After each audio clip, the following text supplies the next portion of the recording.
What is voice? So, voice refers to how a verb expresses the relationship between the subject and the action of the verb. It generally shows whether the subject is performing the action or the subject is receiving the action. So, সামান্য অৰ্থত যদি আমি ক'বলৈ যাওঁ, voice refers to verbs expresses the relationship between the subject and the action of the verb. মানে subject আৰু verb যোনটো কৰা action মানে subjectৰ ওপৰত কিবা কৰি থাকাটো বুজায় নহ'লে subjecte কি কৰি আছে সেই বস্তুটো বুজোৱা যায়। Subject মানে আমাৰ হৈছে কৰ্তা। ইয়াতে বুজায় যে subject is performing the action or receiving the action. হয়তো ইয়াতে subjectৰ ওপৰত কিবা এটা কৰিবলৈ গৈ আছে বা subjectটোৱে কি কৰি আছে সেইখিনি বস্তুৱে আমি voice বা voiceৰ দ্বাৰা বুজিবলৈ পাৰোঁ। So, ইয়াতে আমি example এটা দিয়া আছে, the cat drinks the milk. The milk was drunk by the cat. So, ইয়াতে মই যেহেতু প্ৰথমতে কৈছিলোঁ যে আমাৰ ভইচৰ দুই প্ৰকাৰ আছে আৰু সেইটো হৈছিলে এক্টিভ আৰু পেছিভ। সো প্ৰথম আৰু এক্টিভ আৰু পেছিভ, এক্টিভটো পেছিভলৈ কেনেকৈ লৈ যায় তাৰে কিছুমান ৰুলছ আছে, সেই ৰুলছখিনি আমি বুজিম, কিন্তু তাৰে আগত আমি এটা এক্সাম্পল চাই লৈছোঁ। এই ওপৰৰ যোনটো আমাৰ এক্সাম্পল হৈছে the cat drinks the milk, এইটো আমাৰ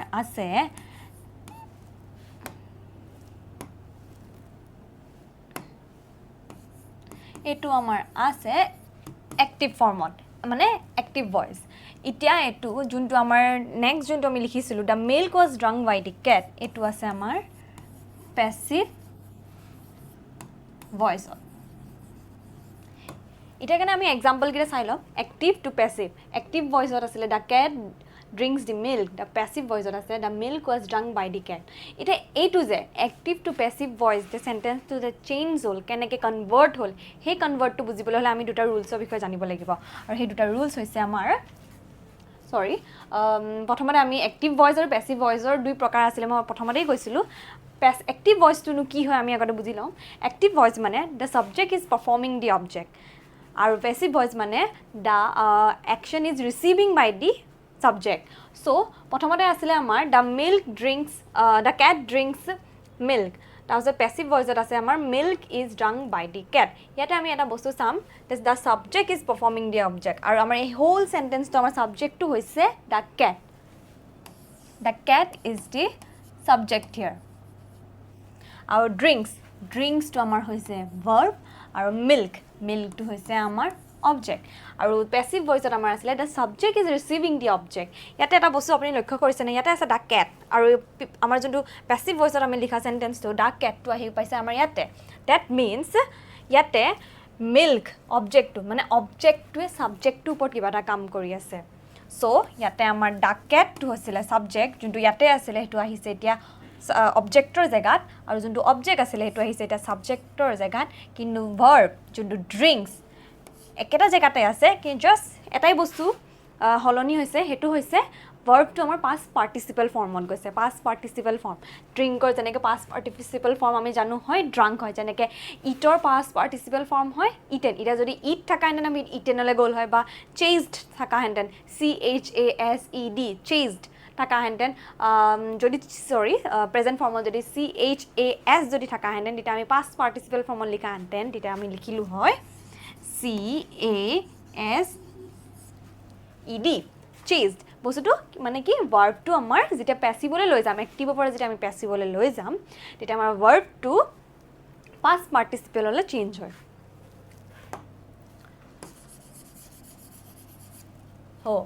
এতিয়া চাব এটা বস্তু মই বুজাই দিছোঁ। ইয়াতে যিহেতু ছাবজেক্টটো আছিলে দ্য কেট, ইয়াতে গৈ পালে আমাৰ অবজেক্টৰ জেগাত। চ' মানে এটাই ইয়াতে আমাৰ ছাবজেক্টৰ অবজেক্টৰ মাজত ইণ্টাৰচেঞ্জ হয়, বাট ভাৰ্বটো একেটা পজিশ্যনতে থাকে। ভাৰ্বটো আমাৰ একেটা পজিশ্যনতে থাকে, জাষ্ট চেঞ্জ হয় কি পেছিভলৈ ল'লে আমাৰ পাষ্ট পাৰ্টিচিপলত যায়। চ' ছাবজেক্টটো আহিছে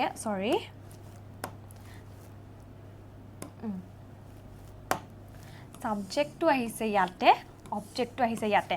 এই যে বস্তুটো ইণ্টাৰচেঞ্জ হৈছে, সেই ইণ্টাৰচেঞ্জটোৱে দৰকাৰ যেতিয়া আমি এক্টিভ টু পেছিভলৈ লৈ যাওঁ। মনত সদায় ৰাখিব, ইয়াতে ছাবজেক্টটো অবজেক্টৰ জেগাত যায়, অবজেক্টটো ছাবজেক্টৰ জেগাত থাকে আহি যায়, আৰু ভাৰ্বটো ভাৰ্বৰ জেগাতে থাকে। জাষ্ট সলনি এইটোৱে হয় যে ভাৰ্বটো আমাৰ V3 মানে পাষ্ট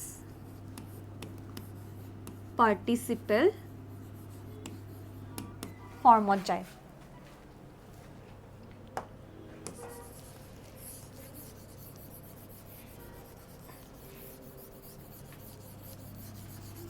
এতিয়া যেহেতু আমাৰ এক্টিভ টু পেসিভ ভয়েসৰ লৈ যোৱা আমি মেইন বস্তুখিনি গম পালো কেনেকৈ আমাৰ সাবজেক্টটো অবজেক্টৰ জেগাত যায় অবজেক্টটো সাবজেক্টৰ জেগাত আহে কিন্তু তাৰ উপৰিও দুটা আৰু ৰুল আছে আৰু সেই ৰুল দুটা হ'ল আমাৰ verbs turns into past participle in the passive voice এটো মই ক'লোৱে অলৰেডি আৰু by phrase the by phrase যোনটো আমি কওঁ ইয়াতে চাওক the cat টো আছিল আমাৰ সাবজেক্ট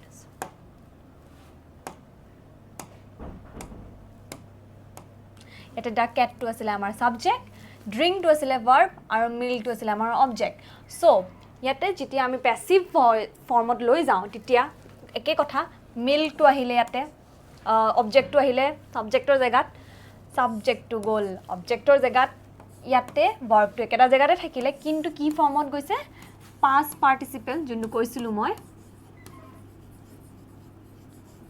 so আমাৰ ফাৰ্স্ট ৰুলটো ইয়াতে ফুলফিল হৈছে আৰু by phrase মানটো মানে আমাৰ সাবজেক্টৰ লগত by the cat বা এতিয়া যদি আমি অন্য এটা এক্সাম্পল যদি চাওঁ ধৰক ইয়াতে ধৰক মই আৰু এটা এক্সাম্পল লিখি দিছো যেনেকৈ the dog chased the ball এটা আমি লিখিছো the dog chased the ball এটো আমাৰ আছে এক্টিভ ফৰ্মত এটা আমি এটো প্যাসিভ ফৰ্মত যদি লৈ যাওঁ কি হ'ব ইয়াতে আমাৰ সাবজেক্টটো কোনটো হয় the dog তো সাবজেক্টটো আমি অবজেক্টৰ জায়গা লৈ যাব লাগে আৰু ইয়াতে আমাৰ অবজেক্টটো কোনটো হয় the ball আৰু chase টো হৈছে আমাৰ verb সো আমি কি কৰিম অবজেক্টটো কোনটো আছিল the ball তো the ball টো আমি আগত আনিম অবজেক্টটো আমি সাবজেক্টৰ জায়গাত আনিম the ball was যেহেতু এটো আপোনাৰ the ball sorry was chased chaser আমাৰ past participle হৈছে chased আৰু the ball was chased by the dog ইয়াতে যোনটো আমাৰ by phrase আছিল তেতিয়া আমি সাবজেক্টটো আগত আমি by the dog লিখি দিলো সো সাবজেক্টৰ আগত আমি লগাম by যোনটো আমাৰ ওয়াৰ্ডটো আমি ইয়াতে আছো এটা আমাৰ এই সেকেন্ড ৰুলটো ফুলফিল হ'ল ইয়াতে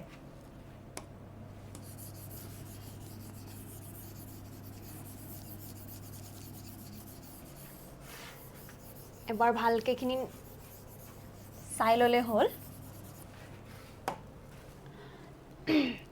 এতিয়া ইয়াতে যেহেতু লিখাই আছে ড্ৰিংক অফ পাষ্ট পাৰ্টিসিপল হৈছে আমাৰ ড্ৰাংক এতিয়া আমি আৰু এটা বস্তু লক্ষ্য ৰাখিব লাগিব হেতু হৈছে আমাৰ প্ৰনাউন আমি প্ৰনাউন মানে জানো প্ৰনাউন মানে আমি যোনখিনি নাউনৰ জেগাত ইউজ কৰো যেনেকৈ আই মি উই শি নামৰ হলনি আমি যোনটো বাৰে বাৰে যেহেতু নামটো কৈ থাকিবলৈ বেয়া শুনি আমি জানো নাউন মানে নেমিং ওয়াৰ্ডছ হয় নেমিং ওয়াৰ্ডছৰ জেগাত আমি যোনখিনি হেল্পিং হিচাপে ইউজ কৰো যেনেকৈ শি হলে হাৰ হি হলে হিম দে হলে দেম তেতিয়া আমাৰ এক্টিভ টু পেসিভ ভয়েসলে যেটা আমি চেঞ্জ কৰো তেনেকৈ আমাৰ প্ৰনাউন্স খিনিও তেনেকৈ চেঞ্জ হৈ যায় সো এটা হেতু এক্সাম্পলৰ হেল্পত মই দেখাই আছো আপোনাক